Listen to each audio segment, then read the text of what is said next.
C'est à Shanghai, lors du sommet du G20, que la Banque centrale de Chine a réitéré sa position sur la réserve nationale de devises étrangères et sur le taux de change. Le gouverneur de l'institution chinoise, Zhou Xiaochuan, a déclaré que la récente fluctuation des réserves de devises étrangères était raisonnable et que le taux de change du yuan face au panier des devises était stable. Les paroles du gouverneur Zhou sont écoutées avec attention par la communauté internationale.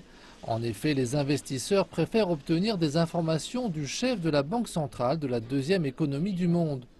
Pour Zhou Xiaochuan, la chute de la réserve des devises étrangères n'est pas inquiétante, puisqu'elle ne générerait pas indéfiniment de capital. La réserve chinoise de devises étrangères est en mutation perpétuelle. Ce n'est pas comme un stock de pétrole qui diminue au fur et à mesure de son utilisation. Il s'agit plutôt d'un réservoir d'eau. Il y a un flux en amont et un autre en aval. Le solde correspond aux réserves de devises étrangères.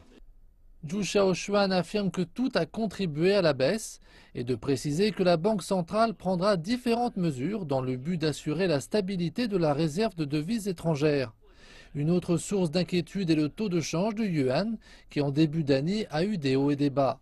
Le taux normalisé de la réserve fédérale américaine avait alors exercé une forte pression sur la monnaie chinoise. Pour le gouverneur, le taux appelé taux pivot fixé quotidiennement par la Banque centrale est décidé en fonction d'un panier de devises. Ce dernier regroupe entre autres le dollar américain, la livre sterling, l'euro ou encore le yen. Le panier de devises jouera un rôle encore plus important dans la fixation du taux pivot du yuan. Le dollar demeure la première de ces monnaies. Elle est d'ailleurs la plus représentée dans ce panier. Mais nous n'excluons pas la possibilité d'accroître l'importance d'autres devises lorsque la situation le permettra. Ce vendredi, l'agenda du chef de la Banque centrale était pour le moins bien rempli. Dans la foulée d'un discours prononcé en matinée, il a répondu aux questions de la presse avant de reprendre la direction du sommet du G20 pour des réunions avec d'autres acteurs économiques étrangers. La plupart de ces points de vue ont été évoqués dans le passé et plus récemment en début de mois.